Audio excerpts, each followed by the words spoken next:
Om Ajnanatimirandasya Jnananjana Shalakaya Chakshurunmilitam Dhena Tasmai Shri Gurave Namah. Tonight we have the great fortune of hearing from the Bhagavad Gita. And why is this great fortune? Because Krishna is the original Supreme Personality of Godhead. And in any way that one comes in contact with Krishna, one becomes purified. And this is the goal of human life. The Shastras say, Sarvapadi vinirmuktam tapratvena nirmalam rishikena rishikesha sevanam bhaktir uchate. And that is, bhakti is called the process through which one purifies one's senses and comes to serve the master of the senses. This is true happiness in life. And this can be attained by touching Krishna. But there are many ways to touch Krishna. If one is touched by Krishna, then one's physical body is transformed into a spiritual body.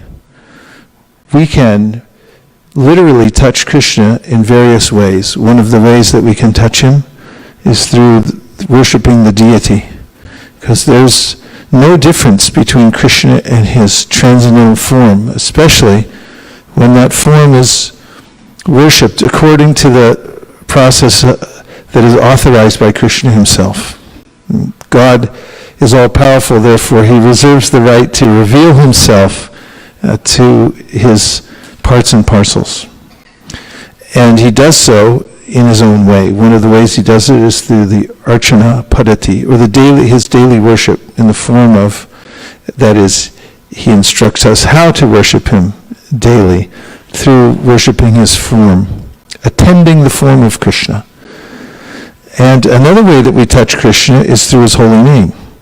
When we chant Hare Krishna, Krishna Krishna, Hare Hare, Hare Rama, Rama Rama, Hare Hare, we're coming directly in contact with Krishna, because there's absolutely no difference between Krishna and his name. The same experience that Prahlad Maharaj had when Lord Nrsingadev placed his lotus hand on Prahlad's head, and the same experience that Dhruva Maharaj had when the Lord touched Dhruva on the head with his transcendental conch shell, is experienced by those who chant the holy names of the Lord without offense. And even when one doesn't chant without offense, in other words, one chants but one's still in an offensive stage, the benefit of chanting is still palpable, especially when one's trying to give up offenses, even though one's still offensive. Also, by hearing the Srimad Bhagavatam, we come directly in contact with Krishna, because, as the Bhagavatam itself claims, Krishne swadhamo bhagate dharmaganadi bisaha kalo nasya drishamesha pura narko danoditaha. That just after Lord Krishna, who personally appears in this world in order to give us a pathway back to Godhead, in other words, when he comes to this world, he makes a channel. It's a channel through which we can leave this world and enter into the spiritual world. That's why Krishna says, Janma karma cha me divyam evam yo veti tatvata tyakva deham punarjanma naiti ma mete soarjuna. That if one can understand the nature of Krishna's appearance, that he's transcendental to the material nature, he's an avatara. So this word avatara means someone who travels from upward to downward. And Krishna does that in order to create a channel through which we can leave the lower energy and enter into the higher energy. And if one simply tries to approach Krishna when he comes here, and we apply the process that he leaves behind, then Krishna says in the Bhagavad Gita, Daivihi esha gunamayi mama maya duratyaya mameva ye prapadyante maya metam tarantite. We can taranti, or cross beyond the lower region of the material world, the material condition that we've become accustomed to, and we can enter into the higher spiritual energy by approaching him. Prapadyante means often to surrender to, but it also means to approach. Prapadyante. Padya means to step. Prapadyante means to step forward towards, to move towards Krishna. So when we move towards him, then very easily we can cross beyond the material world. I'm naming several ways in which, and these are ways we're very much used to or accustomed to in our daily life in the practice of bhakti, that we can touch Krishna. And we can also realize that he's created a channel for us to leave the material world and enter into the spiritual world. This is mentioned by the Goswamis. Iha yasya harer dasye karmana manasa gira nikila apya vastastu jivan muktas uchite. That even as we're living in this world, we can enter into the spiritual world. Before we've even left the material body, we can have this experience. Sometimes people are granted a temporary visa. Preliminarily, one gets everyone smiling. I guess you're familiar with these things. You get a visa, and although you may not be fully part of the country yet that you've entered into, it's the preliminary process, and you're there. Later on, as it becomes secured, one may get a green card and then a citizenship. So in a similar way, by stages, we enter into the spiritual world. Even as we're living in this world, iha means this world, in this body. Iha yasyad harer dasye kamana manasa gira. Whoever's making garlands here is really doing a good job.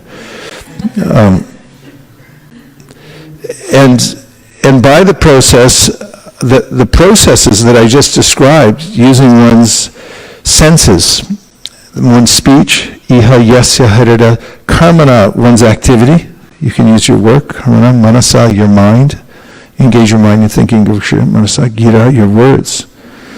Then one can actually attain this preliminary visa, enter into the spiritual world, even as we're living in this body. We start to develop our connection, our citizenship in the spiritual world.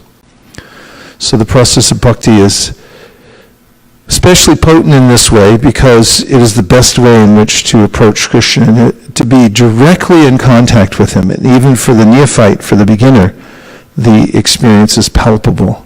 Vasudeve Bhagavati Bhakti Yoga Prayojita Janaya Yashavairagyam Jnanam Chayir Ahitukam. Krishna says in the Srimad Bhagavatam that even as you begin bhakti and perform the direct processes through which you can touch Krishna directly, you'll experience for yourself the concomitant results, which are knowledge and detachment.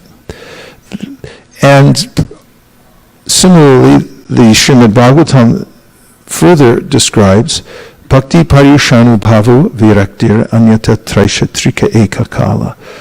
That when one's engaged in the process of approaching Krishna, prapadya manasya yatashnata sus tushti pushti shura payunigasam, one feels for oneself that one's coming closer to Krishna. Bhakti, one feels this expansion of one's potency, love potency. That is, every living entity has the propensity to love.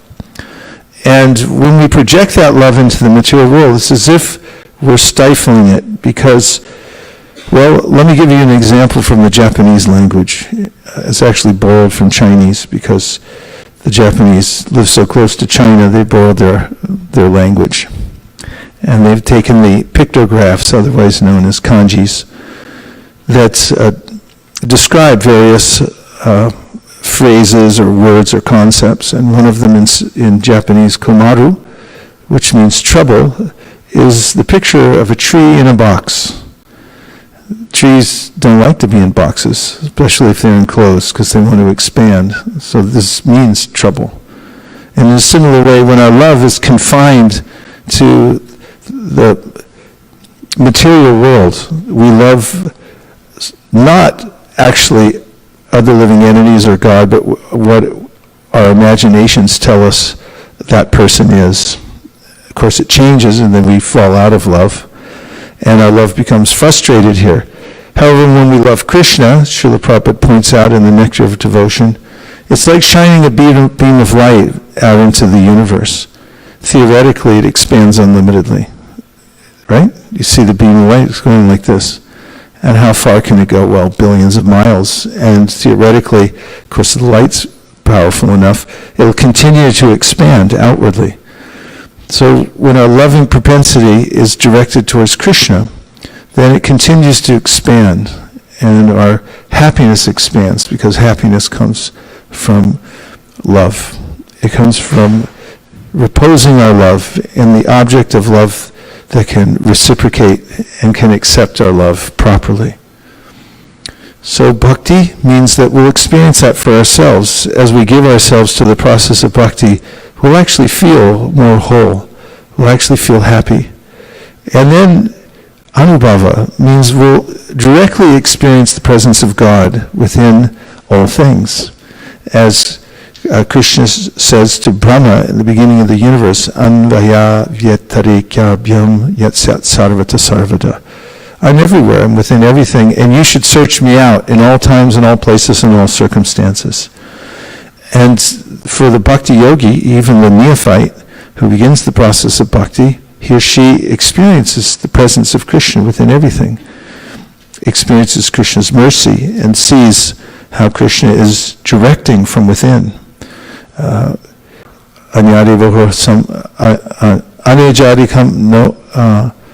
Tarejati tannaijati tadure tadvantike tarantarasya sarvasya, which means that the Lord is far away, but He's very near as well. He's within everything, and yet He's outside of everything. And this is something that's directly experienced by the person who's engaged in bhakti. And then virakti anyatra, that a person is able to discriminate between what is superior and what is inferior. We really do get a sense for this because of a higher taste, which comes from approaching Krishna. One who experiences a higher taste, Krishna says in the Bhagavad Gita, Vishaya vinivartante niraharasya dehina rasavarjam rasopyasya param drishva nivartate. In essence, he's saying here that if you withhold your senses, for instance, through fasting, this is a well-known technique for monks, that in order to keep their senses from being overly active in the world, they'll fast. And if you fast, then you basically, after a while, you don't feel like doing anything, because your senses become inert. And then, of course, they get reinvigorated later when you start to eat again. Nonetheless, even when you're fasting, although your senses may at that time be restrained, Krishna says, rasavarjam rasopyasya, there's something that remains, even though you've restrained them from their sense objects. Rasavarjam, and that is rasopyasya. The taste for the sense objects is still there. It's within the senses. There's a repository of taste within the senses. So it can come out at any time, even though you're restraining them.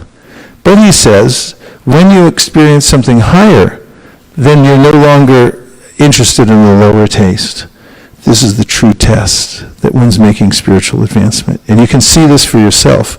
This is mentioned also in the progressive stages listed by Sutta Goswami at the beginning of the Bhagavatam, when he says, Tada rajas tamo bhava kamalobhadayaschaye chetayeter anavidam stitam sattve prasidati. You'll be able to see for yourself at that time, tada. Rajastamo bhava, the lower modes of material nature, will lose their grip on you. They'll ebb away from your senses. And what will be left is your strong impetus to be in contact with Krishna. So this, bhakti parishanubhava virakti anyata traisa trika ekakala, means that these three things I just named, which are a sense of love for Krishna, seeing Krishna directly for yourself within everything, and also being detached, becoming more and more detached from those things that are not in connection with Krishna. They no longer have an interest. you no longer have an interest in them. These three things happen, trika eka kala. They happen all the same simultaneously. They happen by performing the process of bhakti.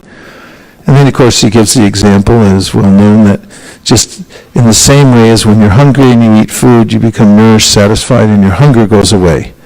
In the same way that it's intuitive, you know for yourself that these things are happening when you eat. That'll happen when you do bhakti also. So the process of direct bhakti yoga is applicable for everybody in all times, in all places, in all circumstances, and is the most highly recommended method for advancing in devotionals, for advancing in spiritual life, to perform bhakti. Now let's chant for a little bit, because we just came in from various places like Google. Let's see the Google more. And we came from Google, Intel, Cisco, where? Visa. Really? And Google, you were at Google today too. And from the high school, right? There's a lot going on out there, so it's good to come in and chant for a while.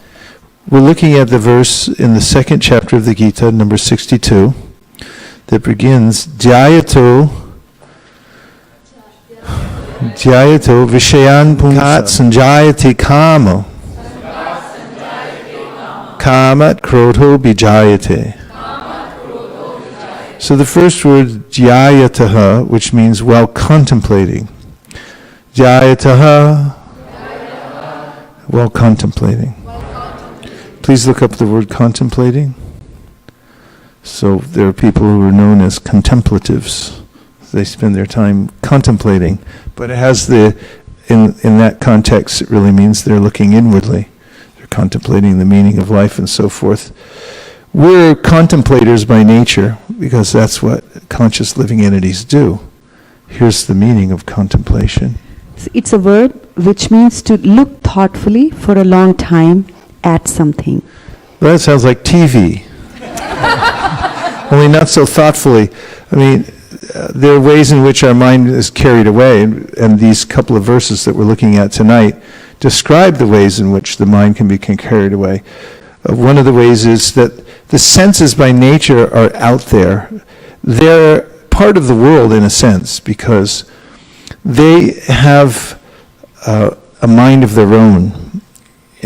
That in the sense, that, as described by the Hamsa avatar, we find in the 12th canto, or I can't remember, it's the 11th or the 12th canto of the Bhagavatam. You can look it up. 11th canto, can you grab it? And there, Hamsa avatar describes how when we come into the world, our senses are naturally attracted to sense objects, and then the way he describes it is the senses are embedded within their objects, and the objects are embedded within the senses. They have a natural relationship. There are a lot of various objects to look at in this world and to contemplate. And the senses do that naturally. They're attracted to their objects. For instance, if you see a beautiful person, just in the course of your walking down the street, what do your eyes do? If you're honest. They naturally go after that attractive scene. Some forms are more attractive than others. And of course, there are different kinds of attraction. We're attracted to ghastly scenes also. People are driving down the freeway and there's a horrible accident on the side. The reason the traffic slows down is not so much because, unless all the lanes are blocked, but it's because everyone takes their time to, an extra few seconds to have a look. And then there's what's called the multiplier effect. It works not only in economics, but also in traffic jams.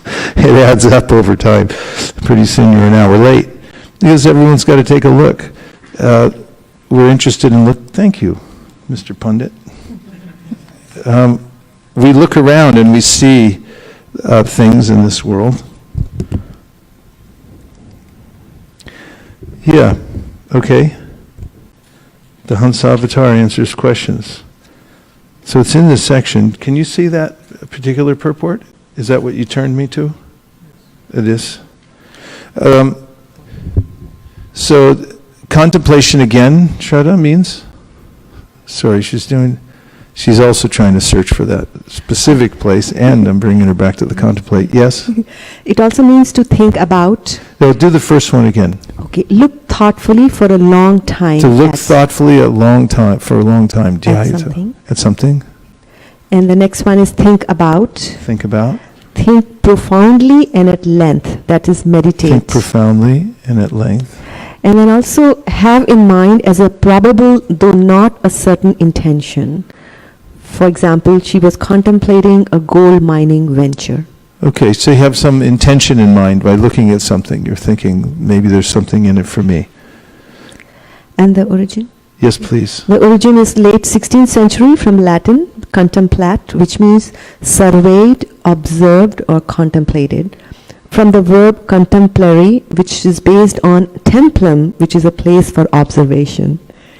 Oh. And I was just thinking a physical place from which people made observations, Mm-hmm. is that sort of referring to? Templum, yeah, from templum. And I'm just wondering that... Templum means? Templum is... Is it... It's something in Rome at the time? Yeah. A templum was an observation place for the stars or for the... I'm just looking it up. Jayato.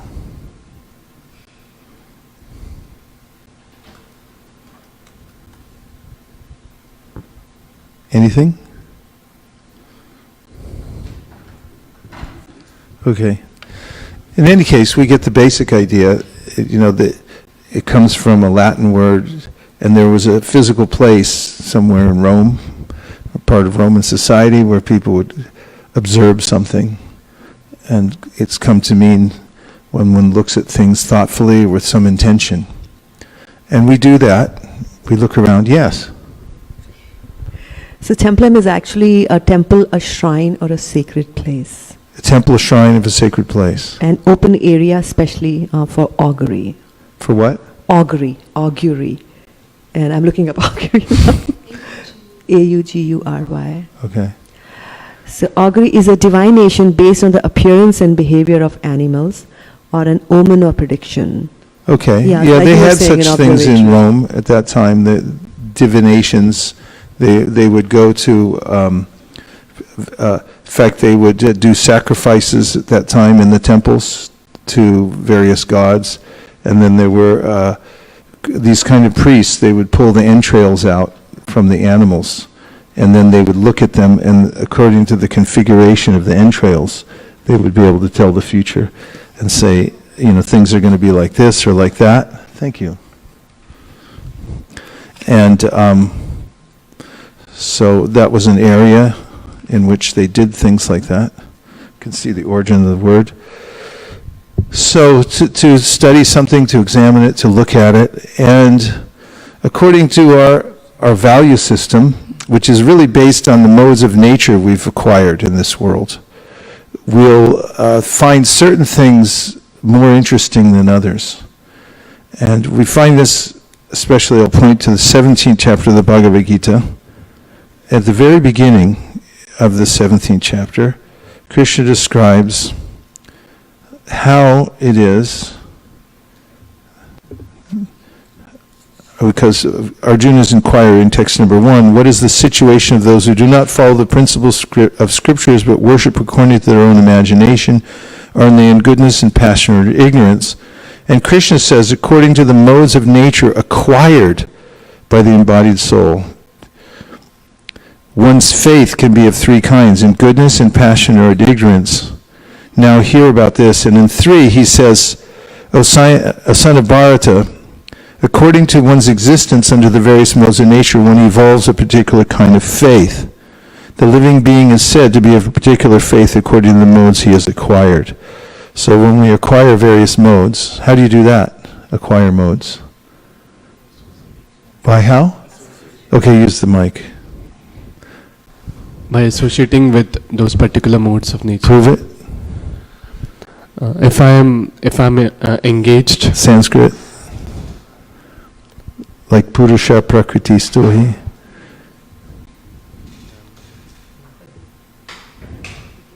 So in the 13th chapter of the Bhagavad Gita, Krishna says, Purusha Prakriti Stohi Bhunte Prakriti Jangunan Karanam Guna Sangosya Sarasadyoni Janmasu. That we acquire various modes by our Sangha, as Prabhu is pointing out to us here. So this is the way we acquire various modes. And when we do acquire various modes, we develop a particular faith or value system about the world because of the modes we have. Some people say, I'm a Republican. Some people, I'm a Democrat. I like jazz. I like Bollywood. This is because of, make no mistake, the modes of material nature we've acquired. The person next door, they're building a house. They're almost done, thank goodness. The workers there are from Mexico. They like Mexican music. I don't particularly. I mean, I don't mind it so much, but it's when I hear it, it's not like my ear goes like, wow, cool. I'm like, that's really weird. Because of my conditioning, the modes that I have acquired by association in this lifetime, past lifetimes, and so forth. And therefore, the things that we contemplate will vary. The things that we consider valuable, that we look at and we think, oh, this, something's here for me. So this is an important concept, dhyayato, while contemplating. So we can adjust our lives by noticing what we're contemplating, because where attention goes, energy flows. And whatever we're looking at will have a consequence. Whatever we contemplate, whatever we spend our time thinking about, we're going to go there. Literally, Krishna says in the Bhagavad Gita, Yanti deva vrta devan, pitrin yanti pratirvrta, bhutani yanti bhuteja, yanti mam, yajinopi mam. If you worship the various demigods, you'll go there. If you worship the ancestors, you can go there. It's a whole absorption. People get into the ancestors. They do it a lot in various cultures. They really contemplate, and they even want to go there. We find in the Bhagavatam similar things. People want to go and be with their ancestors. I wouldn't necessarily want to be with mine so much, but I mean, it was nice knowing you and everything, but enough's enough. Where we contemplate will have the effect that we'll transfer ourselves there, literally. In fact, you can feel how you transfer yourself by where you look, just by driving down the road. I don't necessarily recommend you try this as homework, but you can relate to it if I tell you. Say you're driving down the freeway, and then, or you're like a passenger in the car, because I don't want to advocate taking your eyes off the road, but just say you're driving down the road, you're the passenger in the car, and there's somebody driving next to you on the freeway.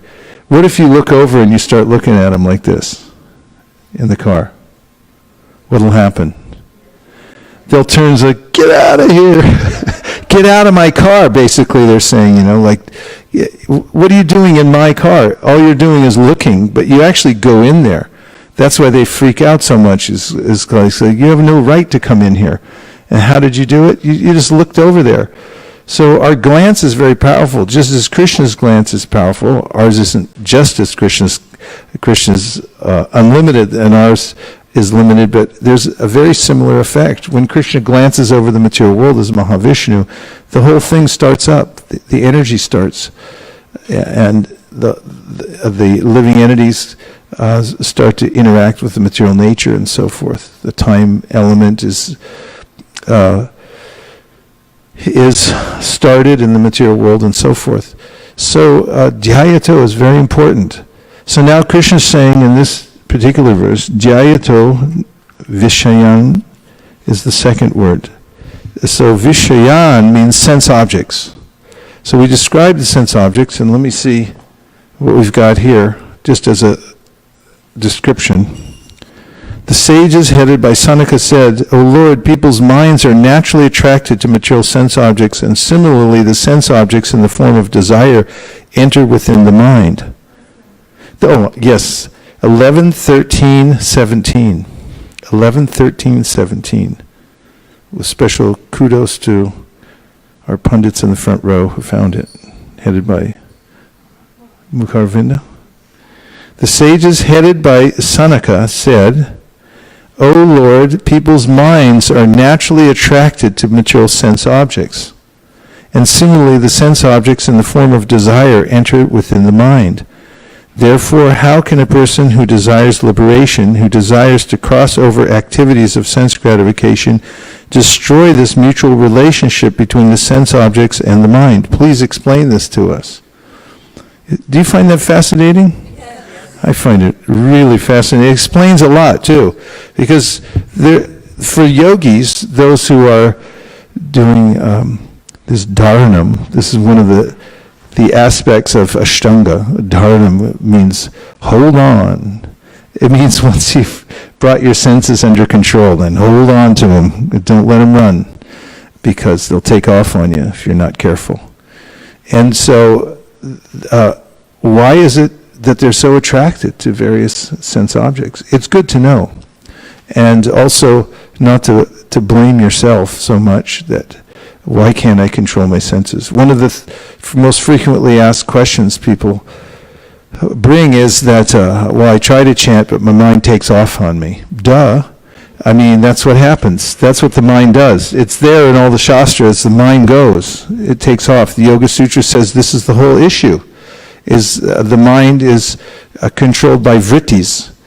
It means it takes off. Vritti is cognate in English with the word vert. Like you say convert, invert, extrovert, and so vert. It comes from vrit in Sanskrit, which means to turn. So in the Yoga Sutra, for instance, it says the mind is always turning. And that's what it does. And it's not necessarily a good thing. Prajahati yada kaman sarvan partha manogatan. As Krishna says in the Bhagavad Gita, when one comes to the stage of self-realization, first thing is he knows how to turn off this cycling of the mind. It's constantly moving. Thank you for the sound effects. It's constantly moving, and it's manufacturing all kinds of ideas for sense gratification. And especially nowadays, it's the process is probably sped up because of what do you call it when you're scrolling? Because you're scrolling. I mean, it's kind of like what the mind does anyway. It scrolls, it's like ring, ring, ring, ring. But when you start doing it externally also, it gets the mind going a little faster. It's like, you scroll, and then the mind, it has no resting place at all. So, prajahati yada kaman sarvan partha manogatan. A self-realized person is able to hold back that process of vrit, of constantly turning of the mind, scrolling. We could call vritti the scrolling. The mind's always scrolling through. So dhyayato vishayan, and what's it scrolling through in the material world? Sense objects. I like this, I don't like that. And it's looking, is this for me? Can I enjoy this or not? And this is the nature of the mind, and the senses take off on us. And then the mind takes off after the senses. So,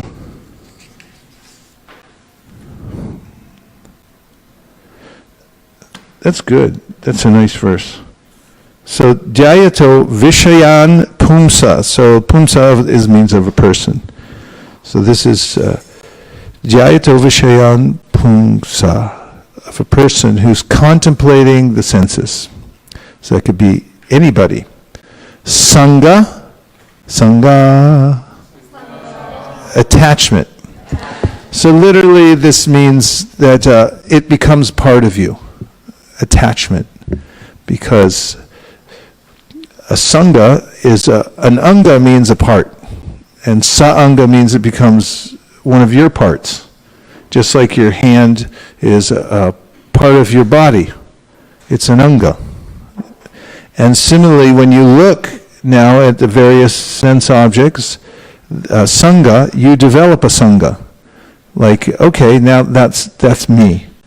Ever go and try on a coat in a shop? Somebody goes, ooh, that's really you. Those shoes, those are really you. And you develop a sangha. Like, that's part of me. This is my identity now. I wear red shoes. And Or you get a car and you think, this is really me. You know, it's like, I'm not an Audi person. I'm more of a, you know, I like to drive a Hugo. I don't know if they make those anymore. It was the worst car ever made. It's from Yugoslavia. You know, you identify with particular car. My father was a professor, and he had a professor friend, Steve Rauch. He just recently passed away, but, you know, he used to drive this old, not like he couldn't afford a nice car, but it was the 60s, and he had an old beat-up VW Bug. The door was practically falling off.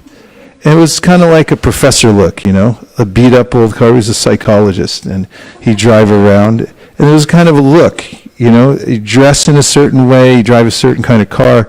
He developed this sangha with various objects of the world, and think, this is me, this is part of me. And in the same way, we develop a sangha with this entire body. We consider, this is me, but it's not. One living entity is thinking I'm a cat, the other one's thinking I'm a dog, and they really think they are. And the human being thinks I'm a man, I'm a woman, I'm an Indian, I'm America. This sangha takes place. So we actually are not compatible with matter, but because it's one of the energies of the Lord, and we look at it, we contemplate it, it looks like it should be kind of nice, only it's a fake out, and we get attached to it. Then what happens? Sangas teshu, in the sense objects, upajayate. We develop sangat. We develop sangha, an attachment. It develops. So this is what will happen if you contemplate various objects. You will develop a sangha with them. Is that clear? Let's discuss that for a minute before we move on to the second part of the verse. Any reflections from what we've talked about so far? Reflect back. Yes.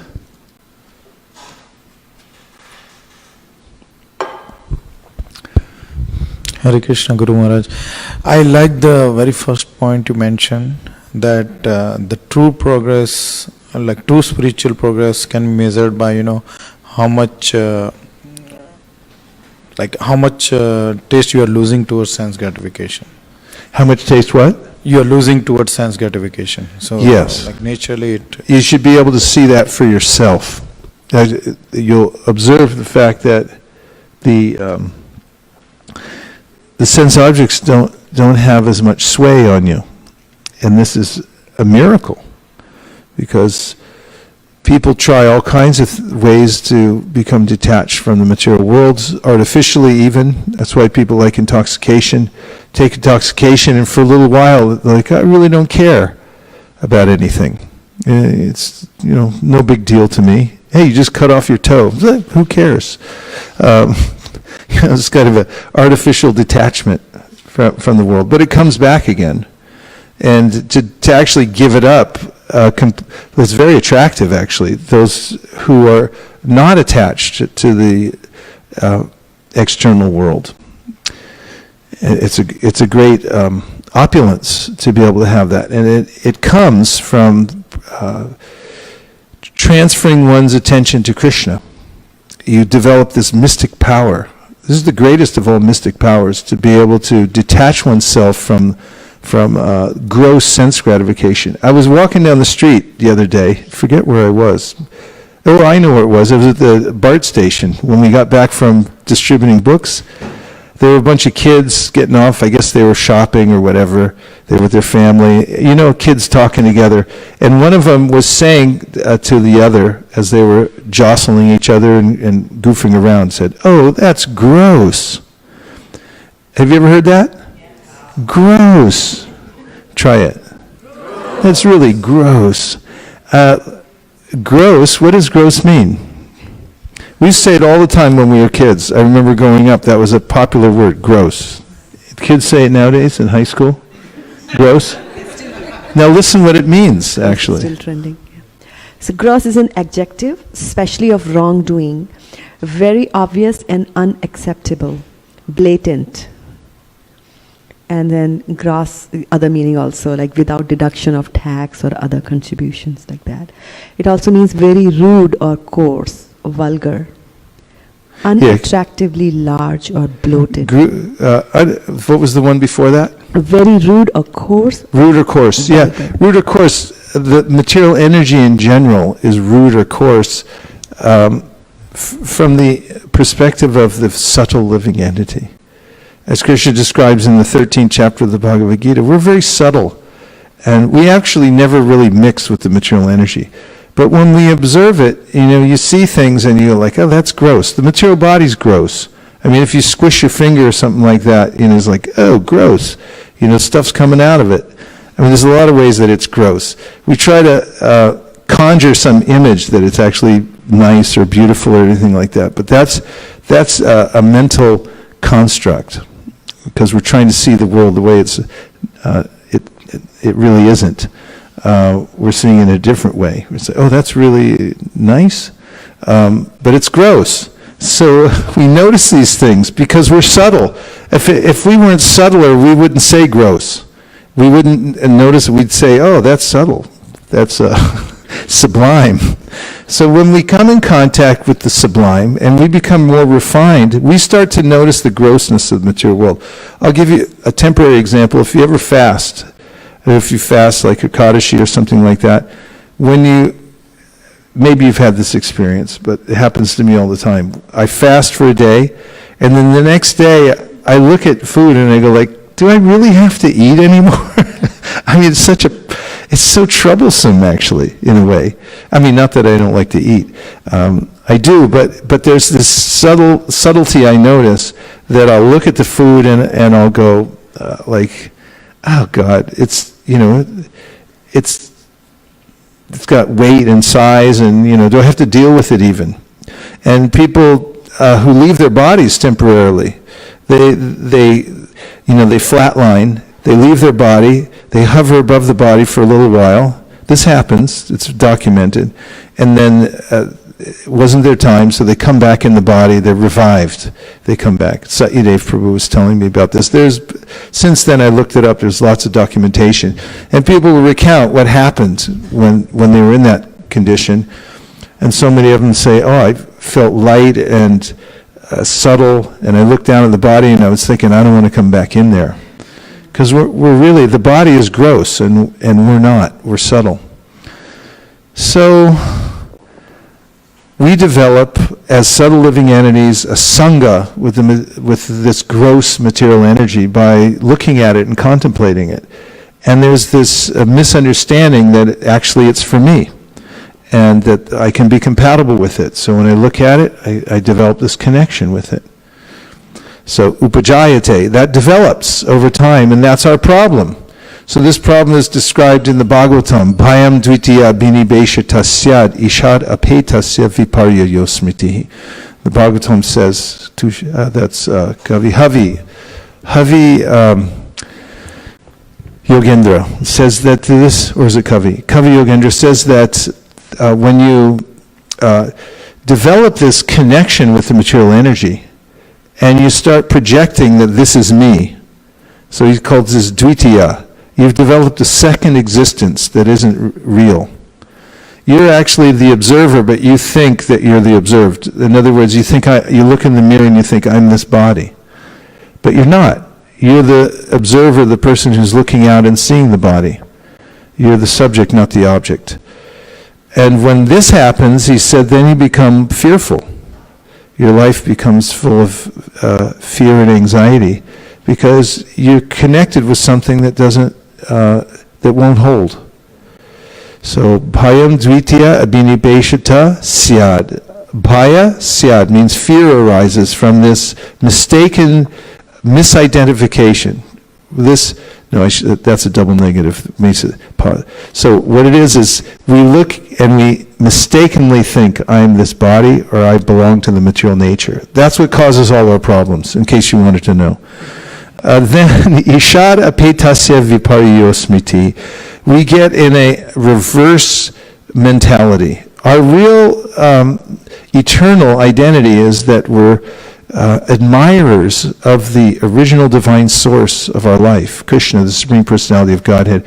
But then we become competitors, and we think because I have this form, and I am an enjoyer of the senses and so forth.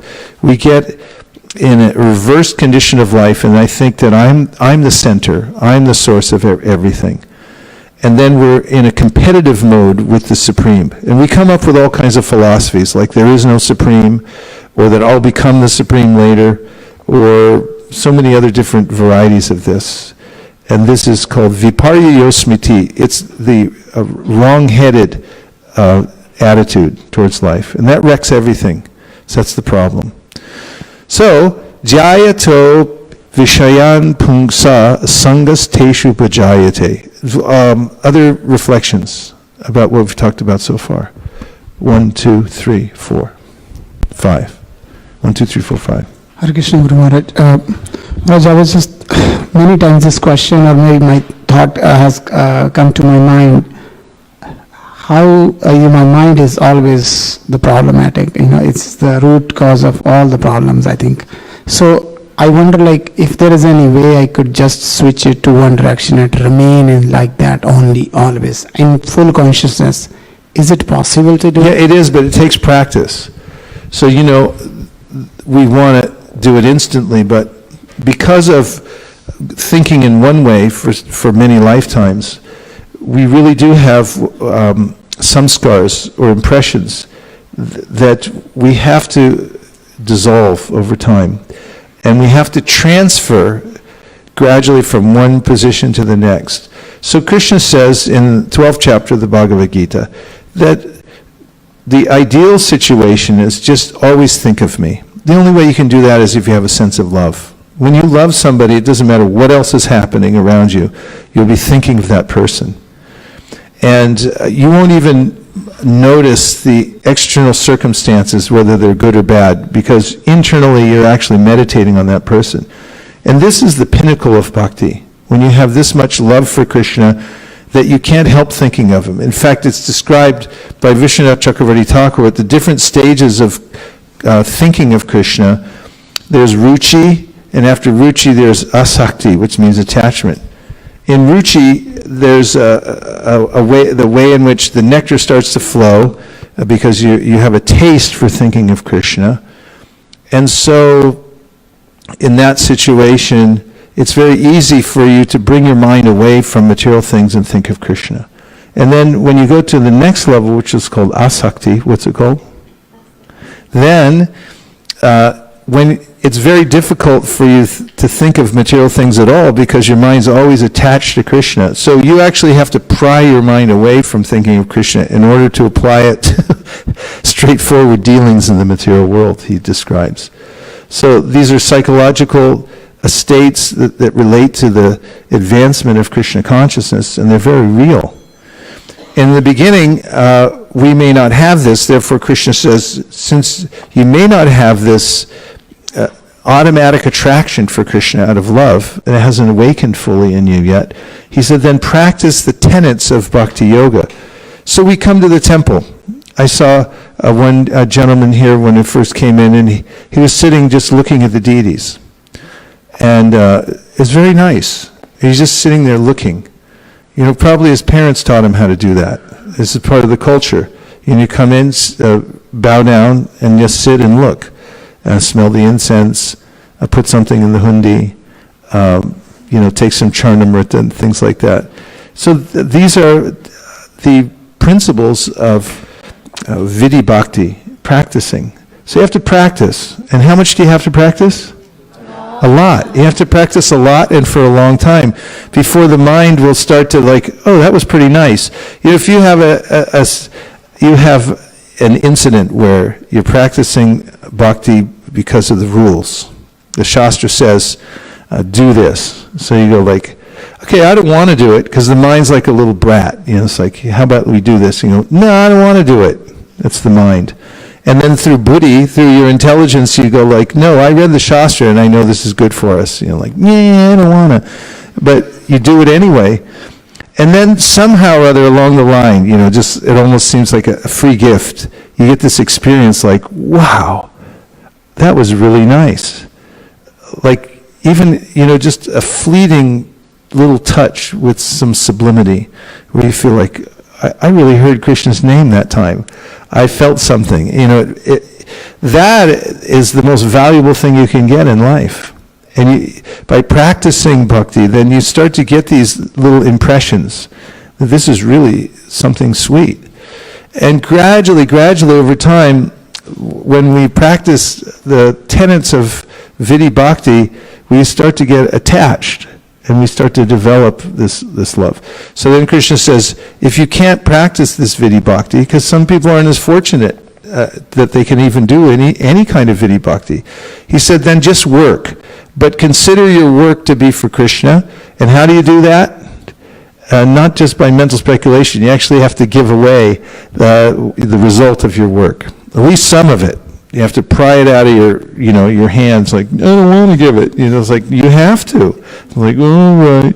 And then you give something, and then you notice that, wow, I survived. I'm still alive. Because in the dark survival mode that I'm in here in the material world, I think, like, if I give up anything, I'm going to die. And so you give it up, and then you feel like, I didn't die. Actually, I feel better. And someone comes along and says, wow, you're a big human being. You were able to give away something and feel like, wow, that felt pretty good. And then Krishna says, if you can't give to Krishna some of the results of your work, then just try to give to somebody. Like, be charitable, because that will start in the thinking process that by giving I grow. And then he gives some other processes that if you can't even do that, then practice meditation, giving up the fruits of your work. There's various ways, he says, try to come closer to this concept of remembering, thinking of Krishna. And so we've been blessed by Lord Chaitanya, and through the disciplic succession we have this process of Sankirtan. You chant Hare Krishna, and you also distribute the holy name to other people, things like that. It's a very effective way to come in contact with Krishna. But you have to practice. And that's the whole point. Go through the practice, and as you do, you'll gradually come to the point where your mind becomes naturally attracted to Krishna. Then you're on the safe side. Okay, then you were next, Shraddha. It was 1, 2, 3, 4, 5. 3, 4, 5. Okay. So 2 points, Maharaj. One was that continuing on with the material energy being rude and coarse. Rude and coarse, yes. You had said that when love is confined to the material world, it can get frustrated. But if it's directed to Krishna, then it expands and goes to... That's right. Like that. Yeah. And the second thing was that what you mentioned right in the beginning, and in the transcendental, it looks like the subtle and the coarse are the same, because you said that you get the same effect from chanting the holy names as what Dhruv Maharaj got from a more grosser thing of being touched by the conch shell, or Prahlad Maharaj being touched by the hand. So, well, actually, my point wasn't that was a grosser thing. I was saying it's the same thing. Because I read it this morning in the 8th canto of the Bhagavatam. Maybe I read it on our meeting.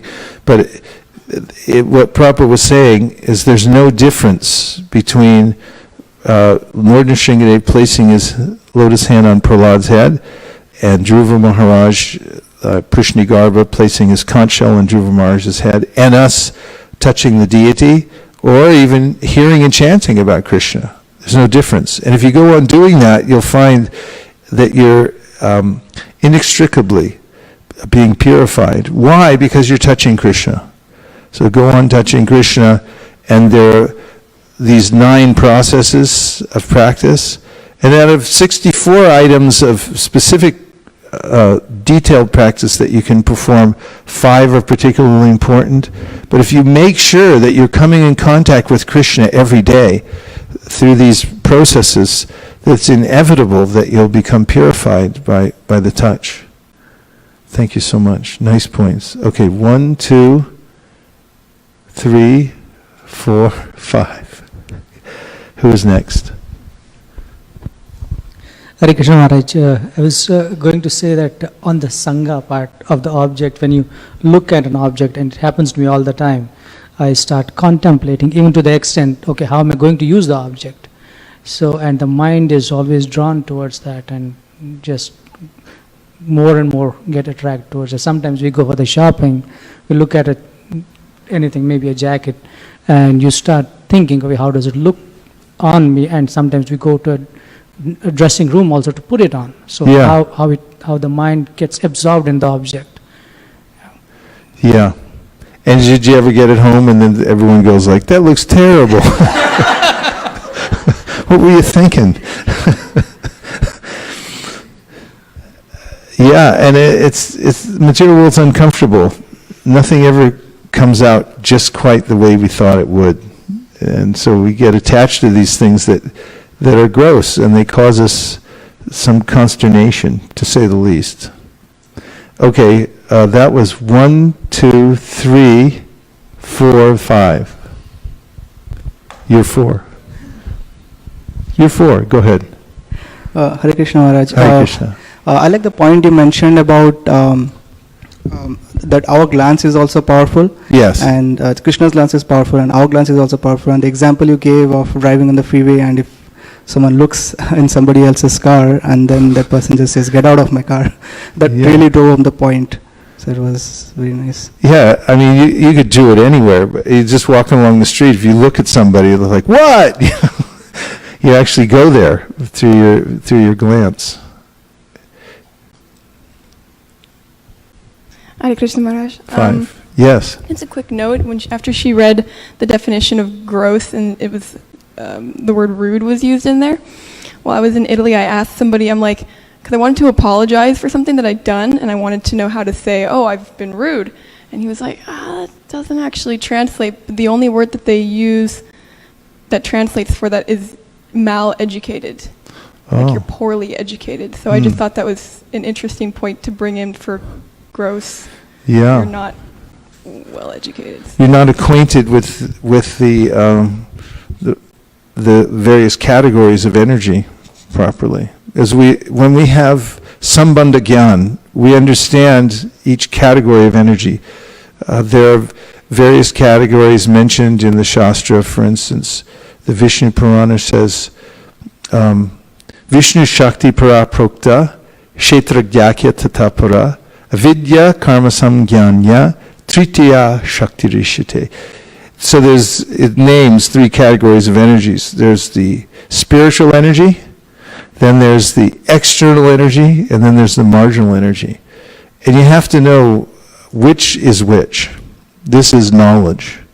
And also knowing the difference, and this is similar, Krishna says in the 13th chapter of Bhagavad Gita, Kshetra Jnam Chapi Mam Viti Sarva Kshetrishu Bharata Kshetra Kshetra Dayor Jnanam Yatach Jnanam Matambama. He said, this is my opinion, this is what knowledge is, he says. That to know the difference between the field, which is this body, interesting thing to call it, and the knower of the field. And then to know the knower, that there's a knower in all bodies, so this is the knower of all the different fields. This is called knowledge. So having that knowledge is sambandha gyan. This situates one in a way that one isn't obligated to contemplate the wrong category of energy. Otherwise one's mal-educated, and we become implicated by looking at the wrong things. I mean, when we become a little educated on where the pitfalls are in the material energy, we're careful. And we may look around at the society that's not oriented towards spiritual progress, and we'll see people all the time contemplating things that are obviously not good for them. For instance, the whole duty-free industry. I don't know who thought of this, but if you walk into the Delhi airport, I actually am annoyed by it. I'm actually annoyed by it. Going in and out of Delhi airport, they force you to go through duty-free shop. And it's even longer getting out of there than it is going in. I mean, it's a maze you have to walk through. And there's all these, ridiculous pictures. Mostly pictures of women, scantily dressed, and then they're holding up a bottle of something. It's either whiskey or it's a perfume or something like that. And then the idea is, it's like, hey, look at this, contemplate this, and then you'll buy it, and you'll think, this is me. And How did I get onto that? Mal-educated. It's giving the wrong impression to the living entities. Why subject them to that? Unless you're trying to exploit people and using the wrong kinds of techniques to bewilder them. This is what goes on in the material world, this kind of exploitation. So unless we become educated ourselves about the categories of energy, where to place our attention and where not to place, what not to contemplate in this world, then we'll become victimized. This verse is pointing it out. You'll definitely become victimized because we're small against the power of the external energy. And unless we fortify ourselves with knowledge and the practice of seeing higher forms, associating with higher, more sublime energy, by default we'll have to look at the material world. Because of the first verse I read, that the senses, I'll read it again, just to refresh our memory. This is from 11:13-17. The sages headed by Sanaka said, O Lord, people's minds are naturally attracted to material sense objects, and similarly the sense objects in the form of desire enter within the mind. Therefore, how can a person who desires liberation, who desires to cross over activities of sense gratification, destroy this mutual relationship between the sense objects and the mind? Please explain this to us. Okay, who is next? That was 1, 2, 3, 4, 5. Then we have from the internet, and then we have Shamalangi. Right behind you. You have from the internet? Okay. So this is Sundarananda Prabhu. Who is it? Sundarananda. Sundarananda. I was just missing him. Thanks Here for he is. making our day, Sundarananda Prabhu. Hare Krishna Prabhu. Thank you for the insightful class. As you were discussing about Sangha, I was thinking about how we closely identify with the mind, thinking the mind to be ourselves. So we follow its dictation, thinking it's coming from ourselves. Quoting one of Chaitanya Charan Prabhu's title, we should identify the mind and not identify with the mind, and train the mind in Krishna consciousness by experiencing a higher taste. Bhagavad Gita 6.5 says that one must deliver himself with the help of his mind and not degrade himself. The mind is the friend of the conditioned soul and his enemy as well. And then he quotes Bhagavad Gita 2.59, though the embodied soul may be restricted from sense enjoyments, the taste from sense object remains. But ceasing such engagements by experiencing a higher taste, he is fixed in consciousness. Thank you for such a nice contribution, Sundarananda Prabhu. And somehow or other we're dragging yourselves around without your association here. So after Suryakunda Prabhu commented on the jacket, how the mind is attracted, I was just thinking that, it's like a trap. It's not even what we are seeing in this life and contemplating. It's been from so many millions of births. And I was just thinking that the mind, like it has no lack of space and memory. It's like been collecting on top of another and the lower ones. And then it flashes to us while maybe when we're chanting, so many things come to our mind. Maybe it's from so many previous births. And it's like, on the internet, like you say, those ads, they flash, take a free this. And so its mind is like such a garbage. It seems like that. Yeah, it collects in there. Krishna mentions this in the 6th chapter of the Bhagavad Gita when he calls it Purva Samskar. So we have impressions from previous lives that accumulate. And then those have to be purified. And that can be done through the process of bhakti, especially chanting the holy name of the Lord. As Kapila Dev says to Devahuti, who says, how can I get over this? She really laments. She said, this is serious. She realizes how serious it is because I'm really trapped by this. I contemplate the object of senses based on my past conditioning and I get more entangled and then I have to take another life. Samsriti means I'm being dragged from one lifetime to the next because of the way I'm contemplating. So how do I get out of this? She said, this seems impossible. And Lord Kapila Dev encourages her. He said that the process of bhakti is so powerful that just as food is digested in the stomach, so similarly these some scars will be digested by the process of bhakti, and they'll be gradually eliminated. So it's important to apply oneself to the process of bhakti. And that's not as hard as any other process, because most processes don't have a positive place that offer us to place our contemplation. Like if you just think of your breath or a candle flame or nothing for that matter, just clear your mind, good luck with that. It will not be as successful as if you say, qualify yourself for deity worship.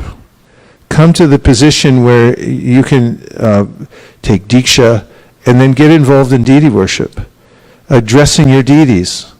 You can get a taste for that, where you actually see the smiling face of Krishna. Kapila Dev talks about this, how the devotees, even the neophyte devotees, those are Kanishta Adhikaris, he says they're imperceptibly liberated because they come to the temple to see Krishna. That's where they see Krishna. They don't see him yet in the hearts of other living beings. They just see him in the temple and they say, I got to get to the temple and see Krishna.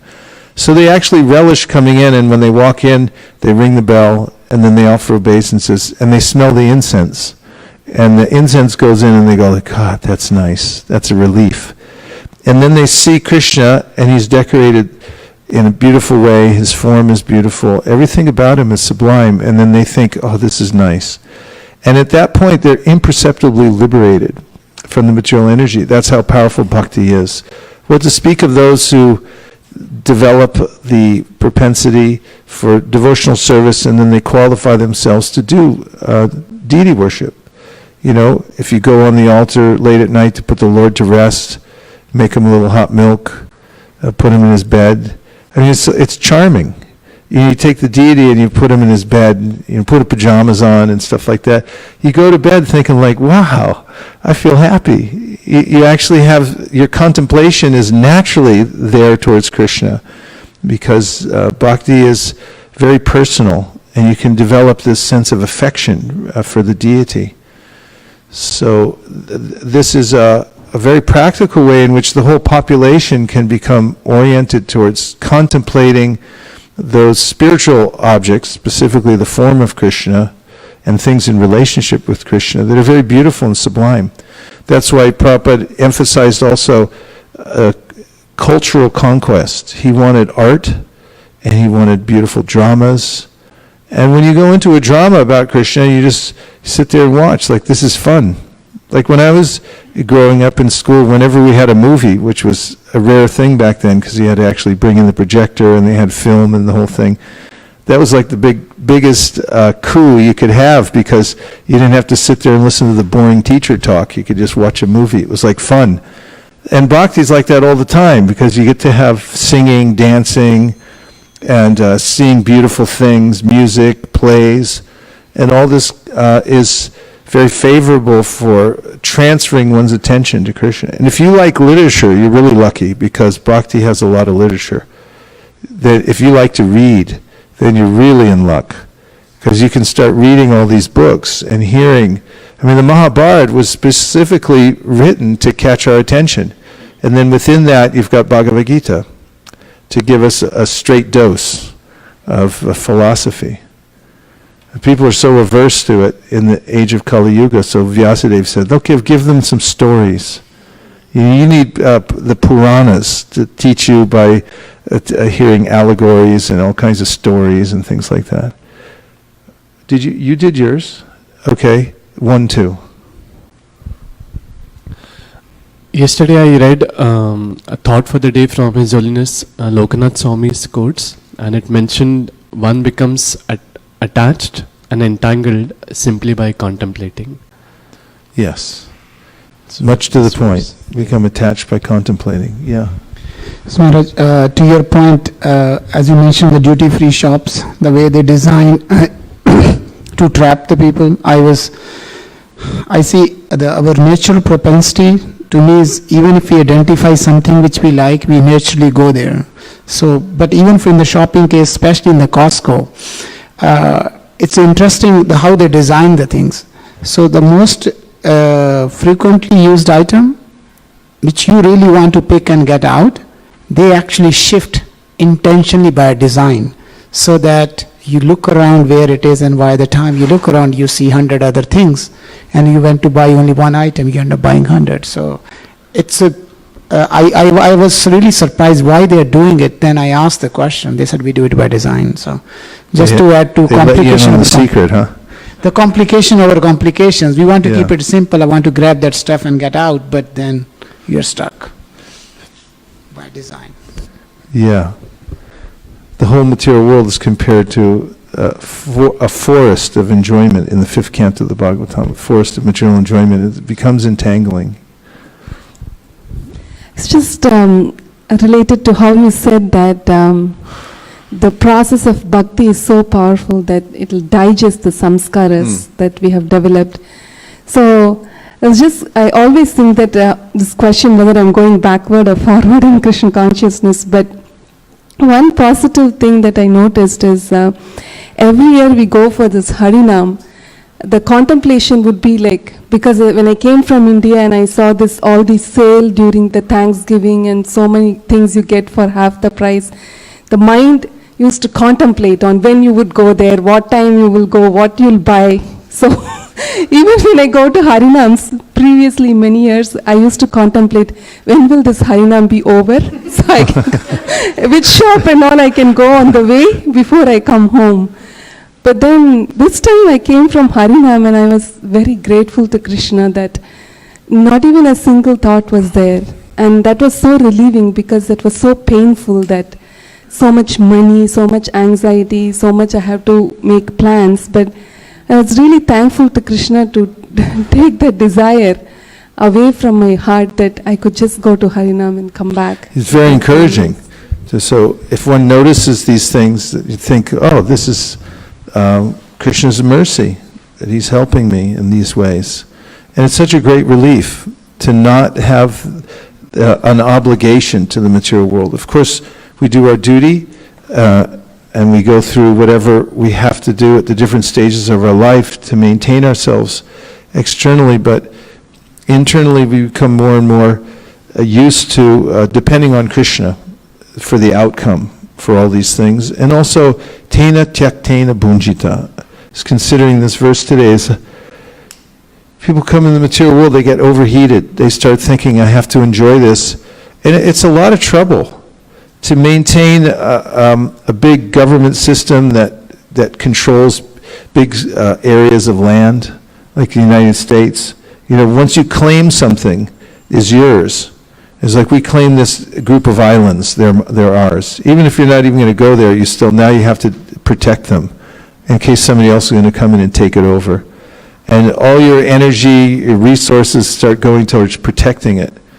So whether it's on the scale of a big government taking over an island or us grabbing onto some idea that I have to have this, it's the same thing. And then we become attached to it, then we have to protect it, and we go through so much work. It's such a relief to realize that Krishna is maintaining me. Tena tyaktena bunjita. He gives me what's naturally necessary for me to survive. And therefore, let me give my attention towards serving him. This is called Shraddha. Shraddha Shabde Vishwas Kahe Surida Nishchoy Krishna Bhakti Koile Sarva Karma Krita Hoy. Sarva Karma Krita Hoy. All other things are done properly and sufficiently when I give myself to the process of bhakti. Krishna will do it. He'll take care of me. Yogakshemam Bahamyaham, naturally. This growing realization how he's doing that. Was there one more? Okay, yes. So I just want to say that I was reading like how many books I have read, even Zen, mindfulness, or recently I was reading a book for Eckhart Tolle, The Power of Now, and he had also mentioned an instance, like he mentioned the word Bhagavad Gita, and he has said that, so it helps me when I'm working. It says that when you don't think about what you're getting out of the work, you just think on the how you're doing it, like on the process of doing the work, and you don't think of the outcome. And that's what he says, that it's mentioned in Bhagavad Gita. So I just was thinking when you were giving the lecture that however books we read or how much I read, like in the first page also it says like watching the mind or watching the observer, like it's like observing the mind.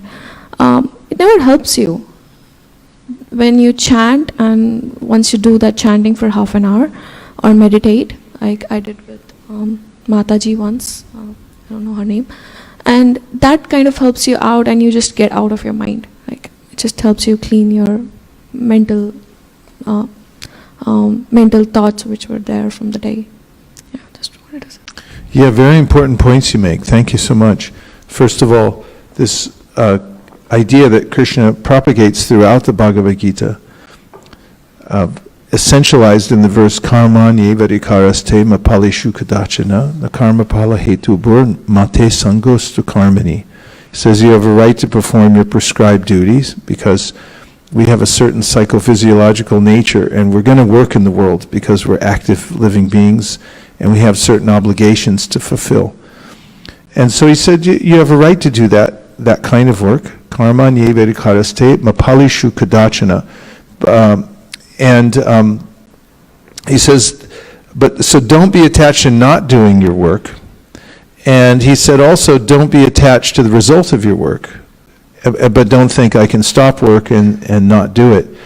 Rather, as he says, Jagnartak kamano nyatra lokoyam karma bandhana. That the world is created, especially for humans, to perform sacrifice. So do your work as a sacrifice for Krishna. And when you do that, then your work becomes the cause of your liberation. So he says further on in the 9th chapter of the Bhagavad Gita, yet karoshi yad ashnashi yad juhoshi dadasi yet tapasyasi kontayat tat kurishva mararpanam. Whatever you do, whatever you eat, whatever you offer and give away, do as a sacrifice for me, give it to me. So it's very practical philosophy in Bhagavad Gita. And don't be attached to the result. That fruit is something that you leave it up to the Supreme. Just do the work that's prescribed for you. Very nice. Yes. Mukharvin, and then we'll finish the verse. Maharaj, the Bhagavatam verse that you pointed out, that mind and sense object. So in the data mining, there's a very famous, and it's one of the technical data mining. Data mining. Yes. So there is a algorithm frequent pattern, it's called frequent pattern mining. Frequent pattern mining. Yeah. Oh. So in that they research that what things how Prabhuji was telling that the such what things we keep together, like bread, butter, and what are the things that goes together. So in this I was thinking that this is the biggest data mining that we understand when mind and sense objects are together, how to, and the solution for that is the chanting of Hare Krishna mantra and implementing in bhakti, so we'll be more successful in our life. Okay, so run the analogy by me again. Do you understand how he understands? He gets it. Give it to him because I want to hear the re-explanation of it, because it's a really valuable analogy. So I think the example can be given that, hold that so it's almost touching your chin. So mind is naturally attracted to the material sense objects. Yes. So similarly, mind and senses can go together. So in the similar case, what Prabhuji was mentioning is that if we understand that what goes together, it is the best data mining. Actually, we spend so much energy in understanding data mining, but if we understand. Okay, expand it more. Yeah, Hare Krishna Maharaj. So recently, since last 1 year, I've been working on machine learning and deep learning. And actually deep learning is based on the structure of the mind. So there are neurons, and neurons actually from experience they learn. And mind actually does the same thing. So I think from our past births, we are learning that, when you see this, you actually attracted towards that. And so basically we supply a new sample to the model and it predicts, what will be the outcome. So I think when we see some new scene, it's basically a new sample to the mind, and mind will say, okay, do that. So I think that's... The mind will say what? Do that. It's like, if you see this kind of scene, you're supposed to do this. So that learning is already there. It's a deep learning. Yeah. Deep learning. There's more. Keep going. We're really on to something here. Okay, say more. So there is something called as, you train the network. You train the neural Train network. the network. So since Prabhuji said that, it's based on the mind, so it's, similarly, we train the mind. Yes. So that we can, and then there's a, teacher who actually tells you what's the right thing to do, and then similarly, you have...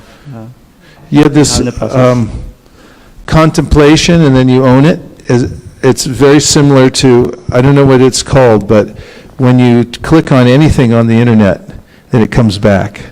Like if you look at a backpack, because it's like, I need a backpack, and you just look at it, you go off for 10 seconds, you look at it and come back.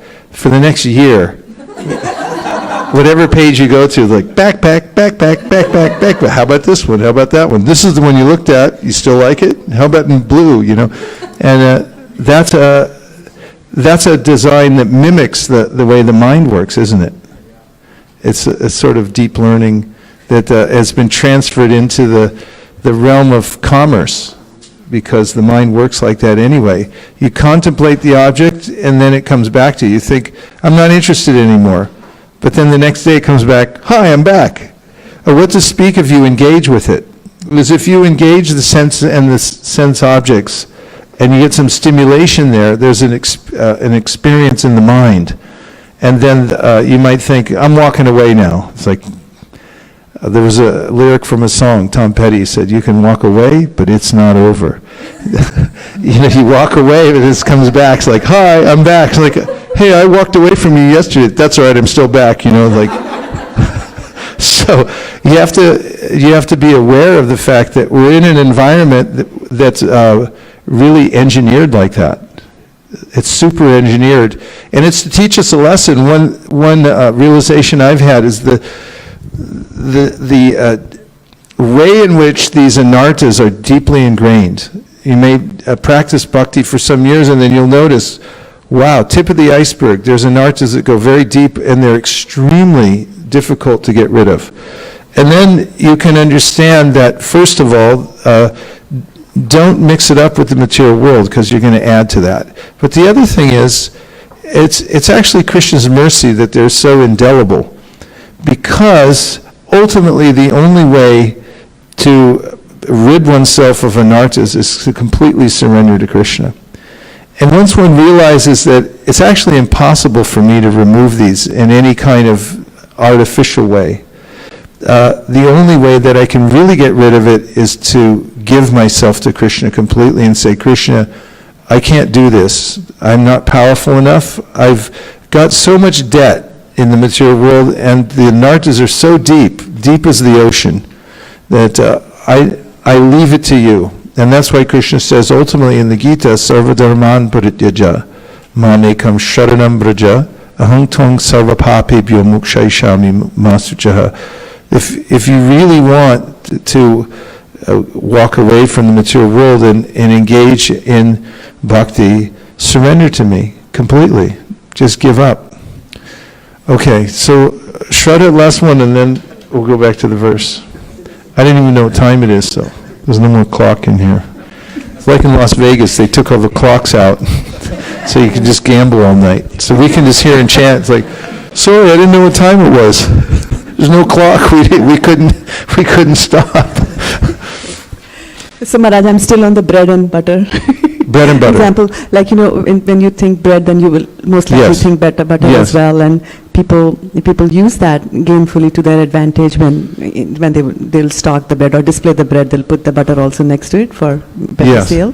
So I was thinking that Krishna also does that in the first chapter of Bhagavad Gita, where he says that Uvach Parth Pasyatan Samvetan Kuruniti. So when Arjun says that pull the chariot in between the two armies, I want to see them, and Krishna pulls the chariot there, and then he says that look at them, because he knows that the moment the senses will engage with the relatives, then the whole thing will start again. That how do I kill them and things like that. Yeah. Krishna was doing some deep machine That's learning. true. Yeah. Okay, let's look at the second part of the verse. So Krishna says, Sangat sanjayate kama, kama kroto bhajayate. So this sangat,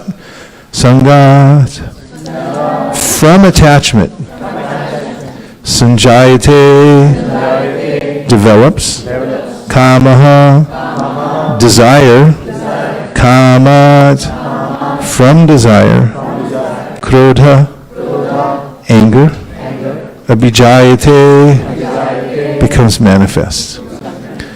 Okay, so this is a progression. While contemplating the objects of the senses, a person develops attachment for them. And from such attachment, lust develops, and from lust, anger arises. And here's the purport. One who is not Krishna conscious is subjected to material desires while contemplating the objects of the senses. The senses require real engagements, and if they are not engaged in the transcendental loving service of the Lord, they will certainly seek engagement in the service of materialism. In the material world, everyone, including Lord Shiva and Lord Brahma, to say nothing of other demigods in the heavenly planets, is subjected to the influence of sense objects, and the only method to get out of this puzzle of material existence is to become Krishna conscious. Lord Shiva was deep in meditation, but when Parvati agitated him for sense pleasure, he agreed to the proposal, and as a result, Kartikeya was born. When Haridas Thakur was a young devotee of the Lord, he was similarly allured by the incarnation of Maya Devi, but Haridas easily passed the test because of his unalloyed devotion to Lord Krishna. As illustrated in the above-mentioned verse of Sri Jamunacharya, a sincere devotee of the Lord shuns all material sense enjoyment due to his higher taste for spiritual enjoyment in the association of the Lord. This is the secret of success. One who is not, therefore, in Krishna consciousness, however powerful he may be in controlling the senses by artificial repression, is sure ultimately to fail, for the slightest thought of sense pleasure will agitate him to gratify his desires. Okay. Any question? Yes?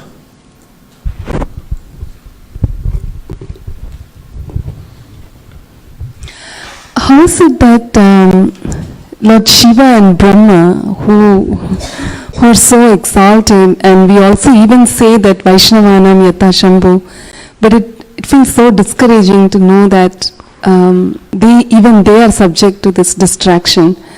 But we are all not like Haridas Thakur, because he was just chanting, but we also have to work. So, but even if Brahma and Shiva, who offer so eloquent prayers and focus on Krishna, even they become distracted, what's our hope? It's only situational. So Brahma and Shiva have a lot of controlling to do. And when you are in contact with controlling energy, then you get affected by it. So Shiva and Brahma, they're slightly in touch with tamas and rajas for their duties. And Haridas Thakur is a Nirapeksha Vaishnava. He doesn't have any other duty except to be a simple Vaishnava and set an example. And therefore, because of his situation, and shows the example that he's completely unaffected. And we see throughout the Bhagavatam as an example, Priyavrata, and I gave this example yesterday. He was a pure devotee. And he had no other desire except to perform devotional service, but he had to get involved in management. And because of that situation, he became entangled. But then he became disentangled very easily. He was already given the blessing that he wouldn't become entangled, although it appeared he did. But then becoming disentangled was something that happened naturally. He came to his own realization that now I'm entangled, and then he disentangled himself. And that was situational also, as he had some interaction, some duties to do. So there are various situations that different devotees have when they're serving Krishna, and because of those, they may be affected in different ways. We also can draw the special connection between Brahma and Haridas Thakur. And this is Brahma, when he was doing his duty, and we see in Krishna Lila, he came down to see who is this cowherd boy, and then he thought, how can this be? I mean, I know who the Supreme Personality of Godhead is, but this? And sort of in a light-hearted way, he stole away the boys and calves and so forth, and then Krishna revealed to him his ultimate power and glory, and then Brahma became extremely humble and gave up his Ishvara bhav, his bhav of, his duty of controlling situationally, and then he took birth as Haridas Thakur, so he's called Brahma Haridas, because he became so repentant from having misjudged Krishna from that Ishvara bhav, that in his next life Krishna gave him a taste of this nirapeksha, being engaged in uninterrupted devotional service without any designation as a big controller or anything like that. Does that help? And it might also point out that Lord Shiva, when he becomes attracted to Mohini Murti and runs after her, and he has a discharge in front of all the other sages and everything like that, which is like, you couldn't think of anything more embarrassing, for a sage. But he was happy because he said, just see, this proves that Krishna's the supreme and I'm not. That was his ego, that I want to glorify Krishna. That they did intentionally. He actually was overcome by the beauty of Mohini Murti and chased after her. And, he really lost it. And, in front of everybody. But he didn't become envious, and he also didn't become morose, that, look, I've revealed that I'm a fallen thing. He was like, see, it proves it, Krishna's the Supreme Personality of Godhead.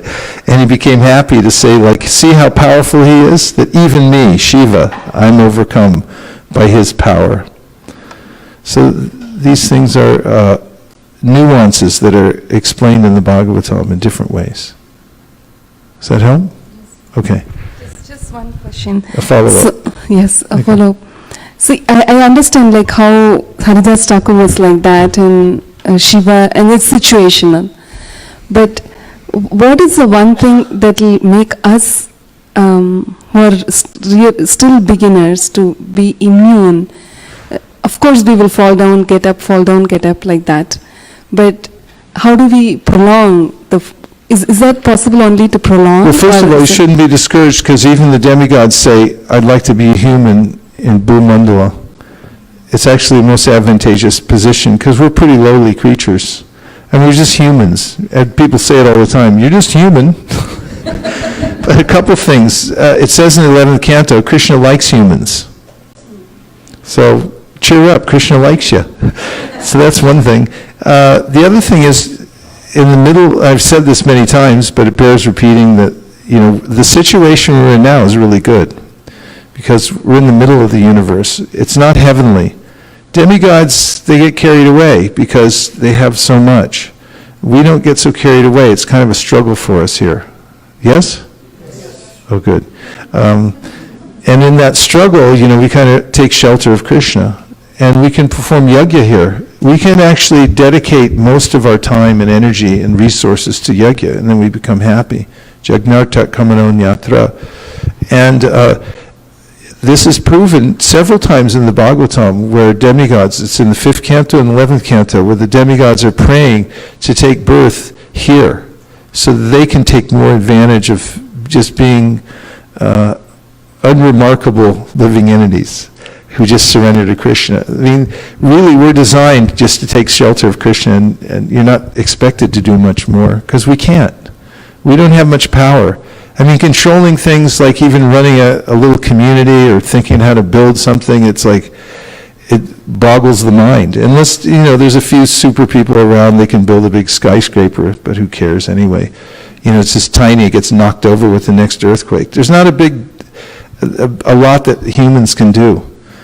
So, we kind of by default, our thing is just take shelter of Krishna. And if you can get that bhav and just be a nirapeksha and niskinchanasya bhagavat bhajano mukasya, be niskinchana, like I don't have anything. What do you expect from me? I'm just a human. I'm just going to take shelter of Krishna. I can't really do anything except for a little yajna. And that's enough, Krishna says, patram pushpam. If you're a human, you can't do anything, but just offer me a little flower or fruit or something like that, and I'll be satisfied with the bhakti.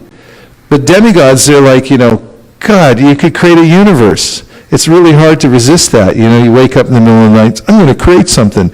You really get distracted. I could fly around and all this stuff. No cities that we have, per se. We're just kind of born vanilla, plain.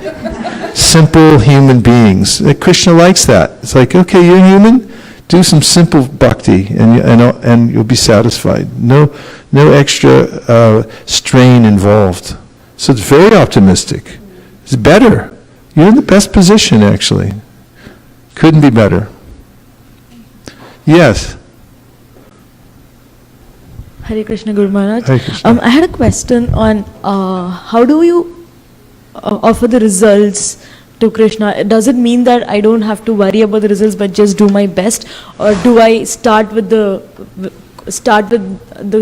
conscious understanding that whatever I have right now is what Krishna has given me, so there is a duty, or the kind of work I'm doing is very important to this world? Is that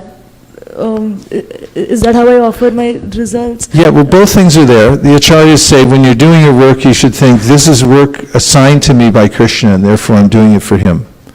But you should also give the results. So it's just like, you can say, I'm working for Krishna, but then you keep everything. Right. No, try to set aside a certain amount to give to Krishna, especially to spread the Sankirtan movement. The Prabhupada emphasizes this. You put it in the yajna, like we do here.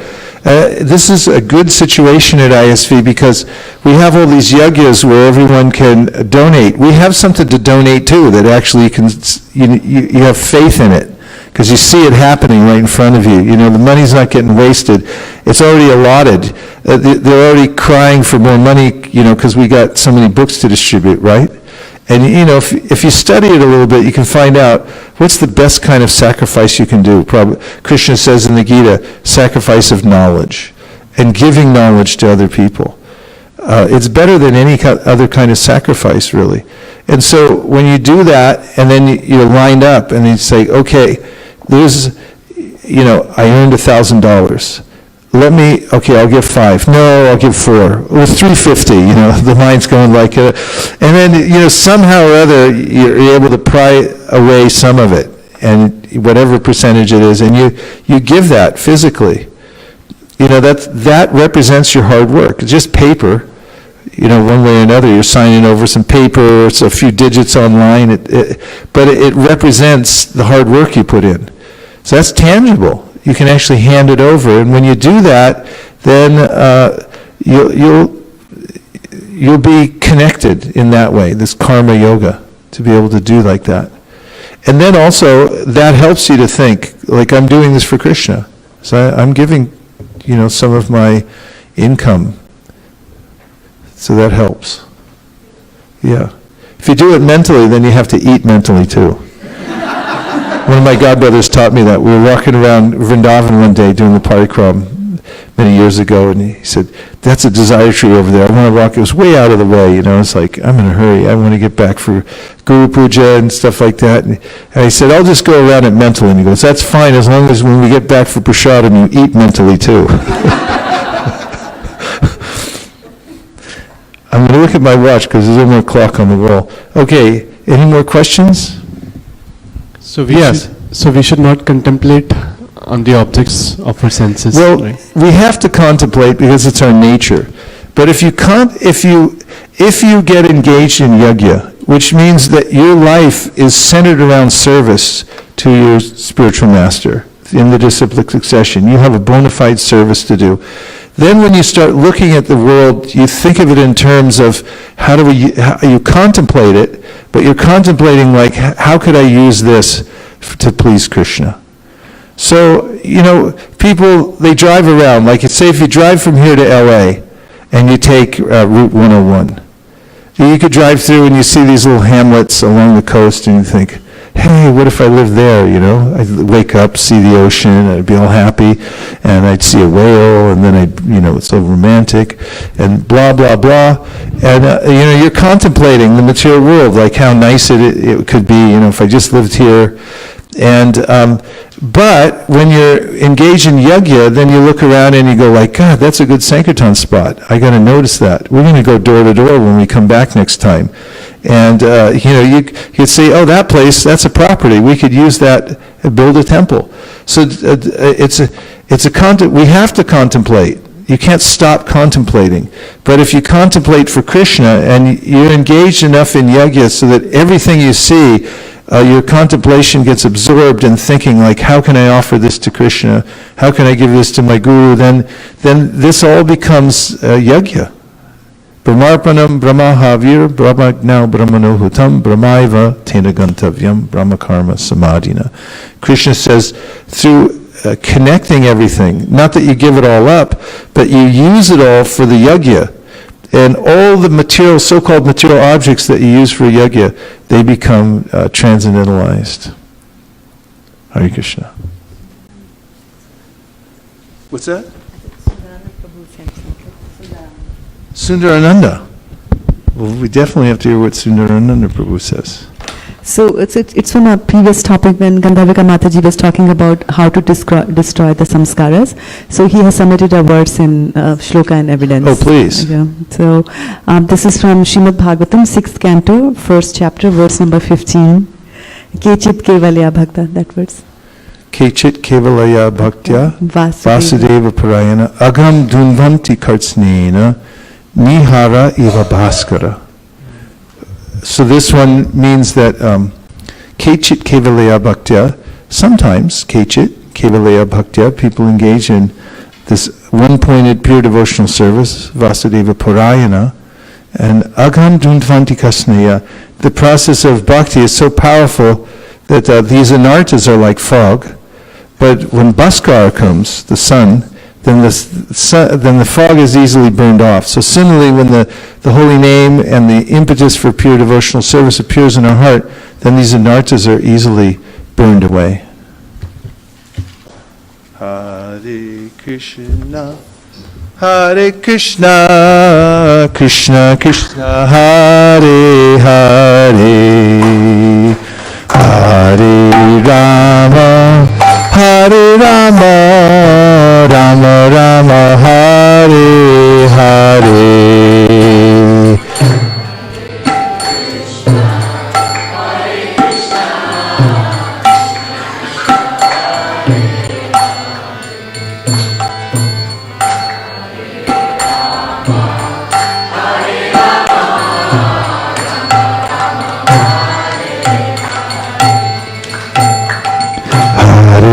Krishna, Hare Krishna, Krishna Krishna, Hare Hare, Hare Rama, Hare Rama, Rama Rama, Hare Hare.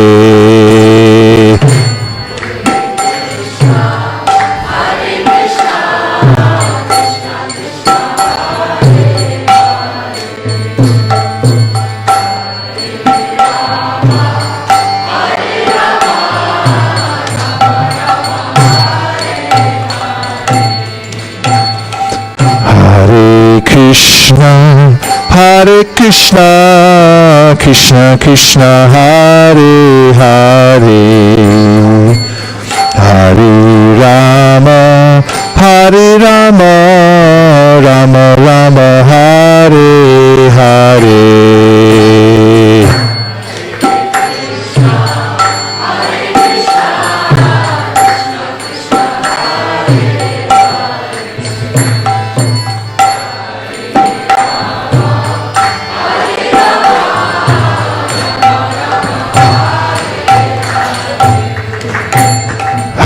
Hare Krishna, Hare Krishna, Krishna Krishna, Hare Hare, Hare Rama, Hare Rama, Rama Rama Hare Hare.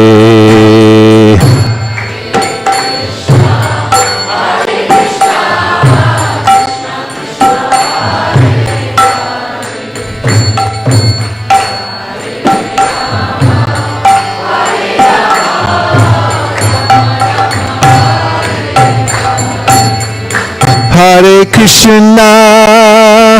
Krishna, Krishna Krishna, Hare Hare, Hare Rama, Rama Rama, Hare Hare.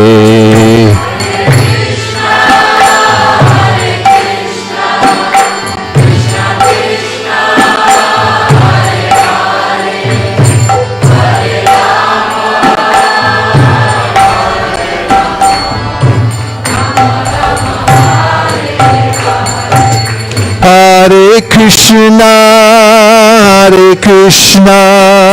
Krishna Krishna, Hare Hare, Hare Rama,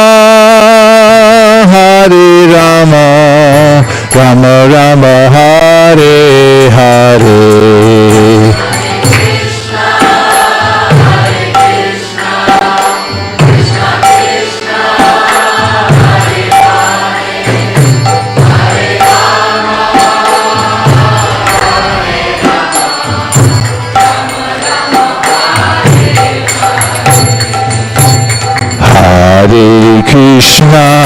Hare Krishna, Krishna Krishna, Hare Hare,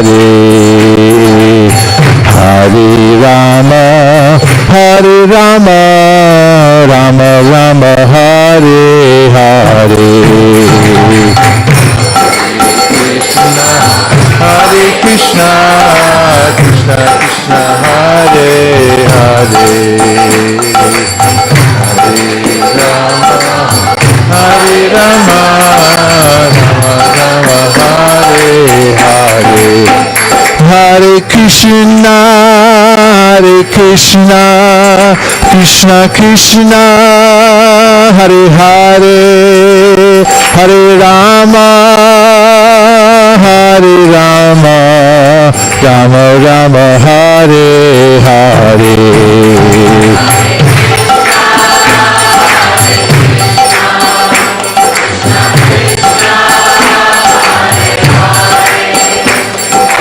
Rama, Hare Rama, Rama Rama, Hare Hare.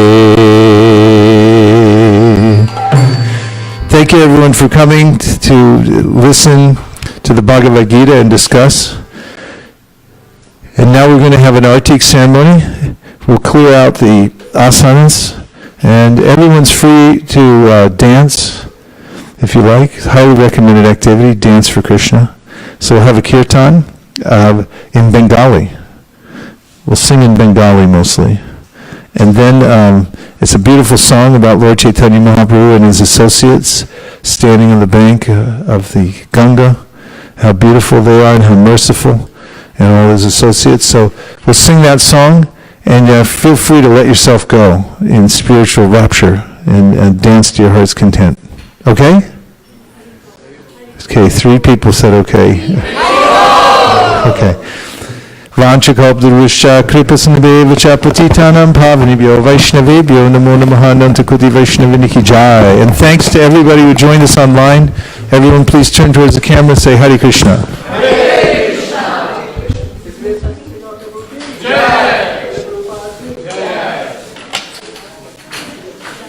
Nachari Armarman, Nachari Armarman, Nachari Armarman, Nachari Armarman, hey, Nachari Armarman, Nachari Armarman, Nachari Armarman, Nachari Armarman.